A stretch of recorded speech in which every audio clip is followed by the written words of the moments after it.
Halo semua, sebelum saya memulai, izinkan saya untuk memperkenalkan diri. Sebelumnya, nama saya adalah Sotparnon Simatupang. Saya berasal dari Universitas Singapura Bangsa Karawang, dan saya adalah mahasiswa dari Fakultas Ilmu Komputer, tepatnya itu program studi Sistem Informasi kelas 3B. Di sini saya akan membahas tentang sistem perpajakan Indonesia.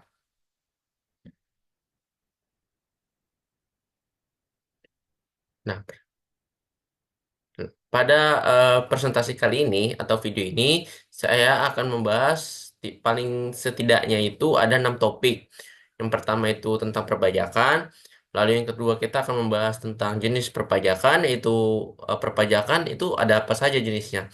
Lalu tiga, kita akan membahas tentang proses pelaporan dan pembayaran pajak, seperti langkah-langkah pelaporan, lalu langkah-langkah bagaimana kita membayar pajak tersebut.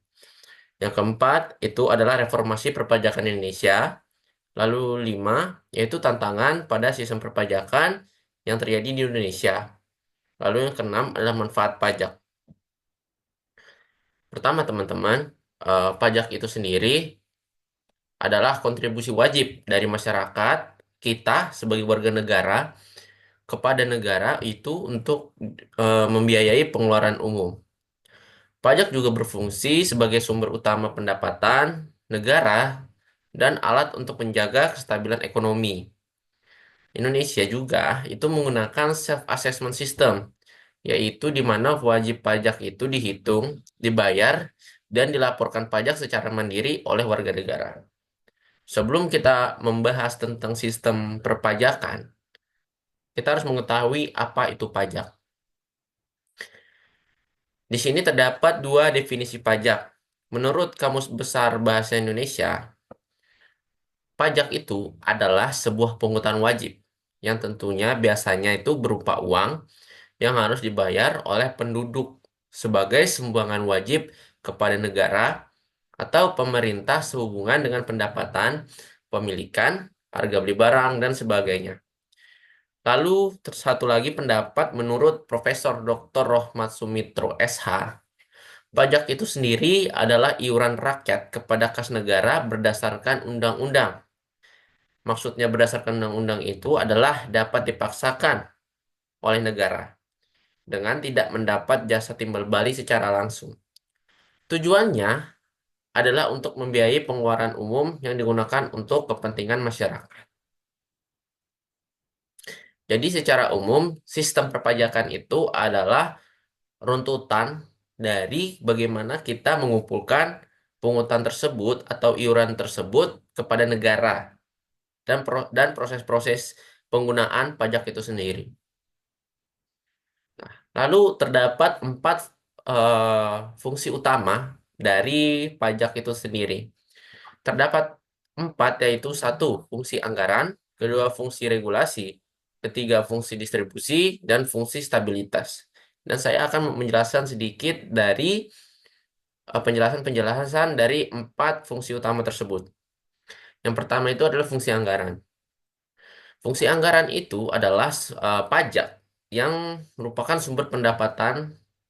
Fungsi pajak itu artinya pajak sebagai sumber pendapatan utama bagi negara yang digunakan untuk membiayai berbagai pengeluaran seperti pembangunan, infrastruktur, kesehatan, pendidikan, dan pelayanan publik lainnya.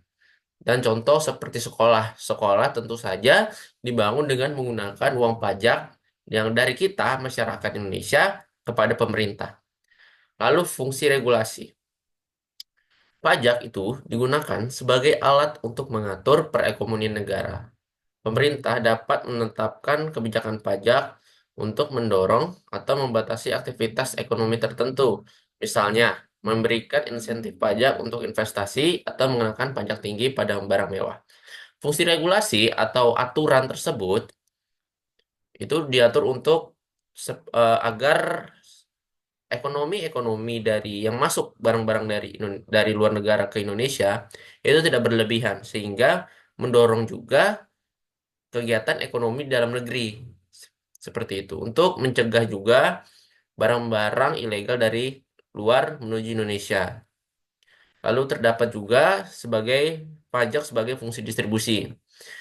Di sini, fungsi tersebut merupakan pajak membantu dalam mendistribusikan kembali pendapatan dari kelompok yang lebih mampu ke kelompok yang kurang mampu melalui program sosial dan subsidi sehingga mengurangi ketimpangan sosial. Jadi, jika fungsi ini itu pajak fungsi tersebut ketika ada orang yang lebih mampu atau istilahnya lebih kaya, mereka akan dikenakan pajak sebesar beberapa persen dari pendapatan mereka. Seperti contoh mungkin 20% atau 30%. Tentu saja dengan kegiatan pekerjaan mereka. Nah, pajak-pajak dari orang tersebut akan dimanfaatkan oleh pemerintah untuk diputar kembali seperti program sosial dan subsidi. Seperti contohnya itu BPJS. BPJS itu pasti dihasilkan dari pajak. Seperti itu contohnya. Lalu ada fungsi stabilitas. Pajak juga itu berperan dalam menjaga stabilitas ekonomi. Misalnya, dalam mengendalikan inflasi atau meredam konsumsi yang berlebihan melalui kebijakan perbajakan. Pajak juga digunakan untuk mengatasi defisit anggaran. Contoh dari fungsi tersebut yang paling umum adalah rokok. Ketika teman-teman tahu bahwa pajak rokok itu sangat besar. Fungsi dari fungsi peran pajak pada eh, rokok tersebut yaitu agar harga naik sehingga konsumsi dari rokok tersebut itu akan mengurang seperti itu. Lalu ada jenis pajak di Indonesia. Kurang lebihnya ada dua jenis pajak yang terdapat pada Indonesia, yaitu pusat dan daerah. Karakteristik dari masing-masing itu sebagai berikut. Pertama, kita akan membahas karakteristik jenis pajak pusat. Pertama, pajak pusat itu diatur oleh undang-undang nasional, yaitu di, di undang-undang yang berlaku di seluruh wilayah Indonesia, seperti Undang-Undang Pajak Penghasilan atau PPh dan Undang-Undang Pajak Pertambahan Nilai atau PPN. Sifat dari pajak pusat tersebut bersifat nasional, yang artinya pajak dipungut dari seluruh wilayah negara dan masuk ke kas negara, yang tentunya digunakan untuk membiayai pengeluaran dan pembangunan nasional. Lalu, pajak pusat itu juga sebagai sumber pendapatan utama negara. Jadi, pajak pusat tersebut adalah pendapatan utama untuk membiayai pengeluaran seperti pembangunan infrastruktur, layanan publik, pertahanan, dan kebijakan fiskal nasional. Yang tentu saja untuk kepentingan masyarakat itu sendiri atau kita. Lalu ada pajak daerah. Pajak daerah sendiri itu diatur oleh Perda atau peraturan daerah yang disesuaikan dengan kebutuhan dan karakteristik wilayah masing-masing. Contohnya itu seperti pemerintah daerah memiliki kewenangan untuk menetapkan tarif dan mengelola jenis pajak ini. Dan pajak daerah itu bersifat lokal atau hanya berlaku pada wilayah-wilayah tertentu, seperti baik provinsi, ada kabupaten atau kota, dan hasilnya digunakan untuk membiayai kebutuhan lokal tersebut. Seperti itu. Lalu ini juga sebagai sumber pendapatan daerah. Jadi pajak daerah juga menjadi sumber pendapatan untuk membiayai pembangunan daerah. Contoh utamanya itu seperti jalan. Jadi infrastruktur lokal, pendidikan, kesehatan, dan layanan umum pada daerah tersebut itu dapat berkembang seperti itu. Contohnya itu seperti kalau pada pajak pusat itu ada PPh. PPh itu pajak yang dikenakan atas penghasilan individu atau badan usaha. Contohnya pada PPh pasal 21 pajak atas penghasilan karyawan. Lalu ada PPh pasal 25 atau 29 yaitu pajak untuk badan usaha berdasarkan penghasilan kena pajak. Lalu pada pajak pusat juga terdapat PPN atau pajak pertambahan nilai, yaitu pajak atas penyerahan barang dan jasa yang dikenakan pada konsumsi akhir. Tarif umumnya itu sekitar 11%. Lalu ada PPNBM, yaitu pajak penjualan atas barang mewah. Jadi pajak ini itu adalah pajak tambahan atas barang-barang mewah seperti mobil mewah, perhiasan, dan barang lain yang dianggap bukan kebutuhan pokok. Lalu ada bea materai atau biasa kita lebih kenal itu bea cukai. Seperti pajak dikenakan atas dokumen legal tertentu seperti perjanjian, kwitansi, dan atau surat berharga. Lalu pada pajak daerah itu ada PKB atau pajak kendaraan bermotor, yaitu pajak tahunan yang dikenakan atas kepemilikan kendaraan bermotor. Lalu ada pajak bumi dan bangunan atau PBB, yaitu pajak yang dikenakan atas kepemilikan atau pemanfaatan tanah dan bangunan. Lalu ada pajak hotel, restoran, dan hiburan, yang tentu saja untuk yang dikenakan pajak untuk sektor jasa tersebut. Tentu tarifnya bervariasi sesuai peraturan daerah. Lalu ada pajak reklame, yaitu pajak yang dikenakan untuk papan iklan, baliho, dan spanduk. Lalu ada retribusi daerah, yaitu beban yang biaya yang dibebankan kepada layanan publik seperti parkir, pengelolaan sampah, atau izin usaha. Nah, inilah langkah-langkah pelaporan pajak. Yang pertama, kita harus mendaftarkan nomor pokok wajib bayar pajak atau NPWP. Teman-teman atau teman orang-orang sekitar atau masyarakat dapat mendaftar secara online melalui Direktorat Jenderal Pajak atau mendatangi kantor pelayanan pajak setempat. Yang tentu saja tujuannya untuk mengidentifikasi pajak yang digunakan dalam seluruh transaksi. Lalu ada kita ketika sudah mendapatkan NPWP, kita juga harus menghitung pajak yang harus dibayar. Seperti jenis pajak apa? Seperti pajak penghasilan, PPN, atau PBB. Contohnya sebagai ini PPh. Itu perhitungannya itu seperti bruto dikurangi dengan pengurangan atau potongan yang berlaku, seperti PTKP untuk individu. Lalu kita juga harus menggunakan pedoman tarif pajak yang berlaku untuk menghitung total pajak yang harus dibayar. Teman-teman juga bisa menggunakan sumber alat bantu seperti DJP. DJP juga menyediakan ESPT atau kalkulator pajak untuk membantu perhitungan. Setelah kita melaporkan pajak, kita juga harus melakukan pembayaran pajak. Pembayaran pajak itu dapat dilakukan tentu saja ada waktu-waktu tertentu seperti kendaraan bermotor. Kendaraan bermotor biasanya itu sekitar 5 tahun sekali. Yang ditandai biasanya itu dengan ganti plat nomor. Nah, contohnya cuman saya akan menjelaskan langkah-langkah umumnya saja. Pertama, untuk membayar pajak, kita bisa menggunakan sistem e-billing melalui DJP online atau langsung ke kantor pajak langsung seperti itu. Jika melalui sistem online, kalian harus mendapatkan kode billing dan melakukan pembayaran melalui bank atau lembaga keuangan yang bekerja sama. Hal ini juga untuk menghindari denda atau keterlambatan pajak. Setelah kita membayar, kita juga harus menyiapkan surat pemberitahuan tahunan sebagai laporan pajak. SPT ini lebih umum jika kita mengadakan usaha seperti itu. Jika kita bisa dapat menggunakan aplikasi e-filing untuk melaporkan SPT secara online.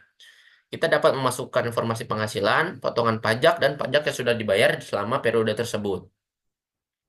SPT-SPT ini juga terdapat 3 macam, yaitu tahunan PPh orang pribadi, yaitu dilaporkan setiap tahun, yaitu penghasilan individu. Lalu ada tahunan PPh badan, yaitu dilaporkan oleh badan usaha, misalkan perusahaan-perusahaan. Lalu ada masa PPN, dilaporkan setiap bulan oleh pengusaha kena pajak.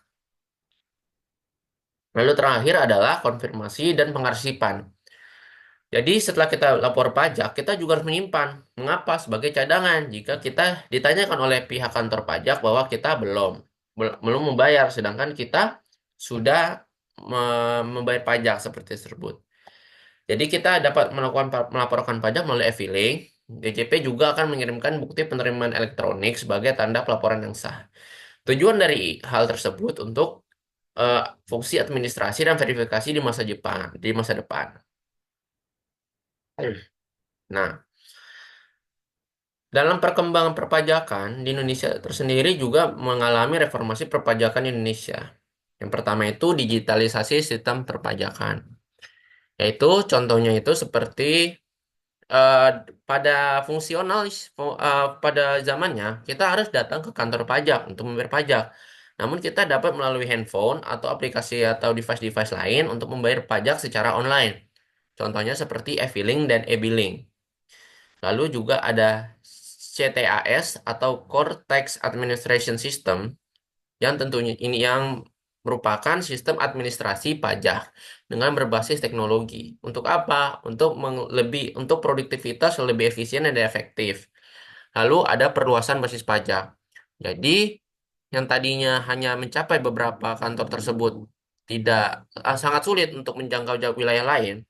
Dengan sekarang dengan digitalisasi juga kita dapat mendapatkan perluasan pajak. Contohnya seperti tax amnesty, yaitu program pengampunan pajak untuk memperluas basis pajak. Lalu ada pemajakan ekonomi digital, yaitu pengenaan pajak atas layanan digital dan perusahaan digital asing. Lalu ada pajak UMKM, yaitu tarif lebih rendah bagi UMKM untuk mendorong kepatuhan. Lalu ada reformasi penyederhanaan peraturan dan tarif pajak. Peraturan-peraturan yang sulit juga sangat membebankan masyarakat karena kurangnya minimnya informasi dan pemberitahuan. Contohnya itu seperti harmonisasi peraturan pajak, yaitu penyederhanaan aturan atau kepastian hukum, pengurangan tarif PPh badan, yang biasanya tarif diturunkan untuk mendorong investasi. Lalu ada kenaikan PPN dari 10% menjadi 11% di 2022 dan 12% rencananya di 2025. Lalu peningkatan pengawasan pajak. Pengawas sekarang, dulu kita harus datang masing-masing. Sedangkan sekarang kita dapat melakukan pengawasan berbasis teknologi. Apa itu? Yaitu integrasi data untuk meningkatkan pengawasan. Lalu insentif pajak diberikan kepada sektor prioritas dan terdampak pandemi. Nah, tantangan yang kita hadapi perpajakan Indonesia itu ada pertama itu ada penghindaran pajak atau penggelapan pajak. Penggelapan pajak adalah perilaku ilegal yang dimana sang wajib pajak tersebut sengaja menyembunyikan penghasilan sehingga pajak yang harus dibayarkan oleh pelaku tersebut itu lebih kurang. Jadi tidak membayar pajak yang seharusnya dibayar. Contohnya itu seperti melaporkan tidak melaporkan pendapatan atau membuat laporan keuangan palsu. Lalu juga ada penghindaran pajak atau tax avoidance, yaitu sebuah aktivitas legal tapi tidak etis yang dilakukan wajib pajak untuk meminimalkan pembayaran pajak dengan cara memanfaatkan celah hukum. Contohnya seperti menggunakan perencanaan pajak yang agresif dengan memanfaatkan insentif pajak atau struktur perusahaan yang kompleks untuk mengurangi beban pajak. Lalu, kepatuhan pajak yang rendah. Ada tiga alasan utama. Yang pertama itu adalah sektor informal sangat banyak di Indonesia, sehingga seringkali tidak tercatat atau sulit dijangkau oleh otoritas pajak. Lalu rendah kepatuhan tersebut juga disebabkan oleh kurangnya pengetahuan wajib pajak, lalu rendahnya kesadaran akan pentingnya pajak, serta lemahnya pengawasan dan penegakan hukum. Dan satu lagi, seperti yang sudah saya jelaskan, banyak pelaku usaha di sektor informal, sehingga tidak memiliki dokumentasi yang memadai, sehingga sulit untuk menghitung pajak yang seharus dibayar. Lalu ada kesenjangan basis pajak. Kesenjangan ini terjadi karena masih banyak sektor ekonomi yang belum sepenuhnya tercakup dalam sistem perpajakan. Contohnya seperti UKM dan ekonomi digital. UKM sendiri itu seringkali belum terdaftar sebagai wajib pajak karena keterbatasan sumber daya dan pengetahuan. Lalu ekonomi digital juga berkembang pesat, namun sering tidak dikenai pajak dengan efektif karena kurangnya regulasi yang spesifik dan ketidakjelasan status perpajakan bagi perusahaan digital internasional. Lalu ada kompleksitas pajak. Prosedur perpajakan Indonesia dianggap rumit dan membingungkan, terutama bagi pelaku usaha kecil yang tidak memiliki sumber daya untuk mengurus kewajiban perpajakan mereka. Kompleksitas seperti pengisian laporan, penghitungan, dan pemahaman terhadap peraturan pajak juga sering berubah. Juga hal ini menyebabkan banyak pengusaha kecil merasa kesulitan untuk mematuhi kewajiban pajak tersebut. Nah, berikut adalah manfaat-manfaat pajak. Kurang lebihnya satu sebagai sumber utama pendapatan negara, yaitu untuk membiayai pembangunan infrastruktur, pendidikan, kesehatan, dan pelayanan publik. Lalu ada peningkatan kualitas layanan publik. Karena pajak itu juga digunakan sebagai peningkatan pendidikan, kesehatan, keamanan, dan transportasi yang pada gilirannya juga meningkatkan kualitas hidup masyarakat itu sendiri. Lalu ada pembiayaan infrastruktur. Jadi seperti untuk membangun dan memperbaiki infrastruktur seperti jalan, jembatan, bandara, pelabuhan, dan fasilitas umum. Sehingga hal ini akan mendukung pertumbuhan ekonomi dan mobilitas masyarakat. Lalu ada stabilitas ekonomi. Jadi pajak juga berperan untuk mengatur konsumsi dan investasi. Jadi, misalkan, pajak yang lebih tinggi pada barang-barang tertentu dapat mengendalikan inflasi dan mendorong konsumsi yang lebih bijak. Lalu ada penuntasan kemiskinan. Melalui redistribusi pendapatan, pajak juga membantu mengurangi kesenjangan ekonomi antar daerah. Jadi, pajak juga digunakan untuk program-program kesejahteraan sosial seperti BLT dan subsidi. Nah, lalu mendorong pertumbuhan ekonomi, baik melalui investasi pemerintah dalam proyek-proyek strategi maupun melalui insentif pajak yang diberikan pada sektor ekonomi tertentu. Lalu pajak juga digunakan pada pelestarian lingkungan untuk seperti pajak karbon yang bertujuan untuk mengurangi emisi gas rumah kaca dan pajak kendaraan yang dirancang untuk mengurangi polusi.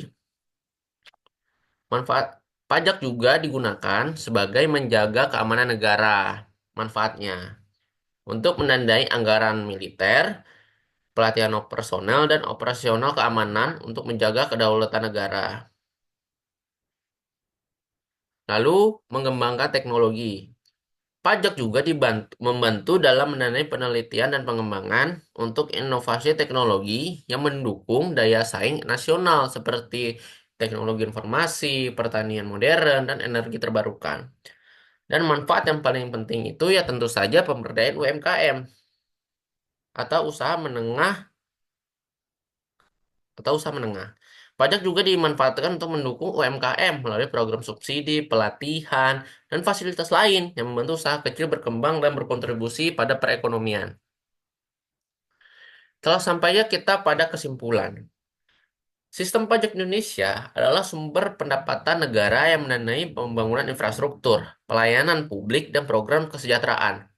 Meski berperan vital, sistem ini masih menghadapi tantangan seperti rendahnya kepatuhan wajib pajak, kompleksitas regulasi atau aturan, dan kesenjangan basis pajak, terutama di sektor informal, UMKM, dan ekonomi digital. Tentu saja, pemerintah terus melakukan reformasi untuk menyederhanakan prosedur, memperluas basis pajak, dan meningkatkan kepatuhan. Upaya ini bertujuan untuk menciptakan sistem pajak yang lebih adil dan efisien, untuk mendukung pembangunan berkelanjutan dan meningkatkan kesejahteraan masyarakat. Telah sampai kita pada ujung video ini, saya Saud Peraudan Simatupang mengucapkan terima kasih kepada teman-teman yang sudah meluangkan waktunya untuk menonton video ini. Saya Saud Peraudan Simatupang izin mengundurkan diri. Terima kasih.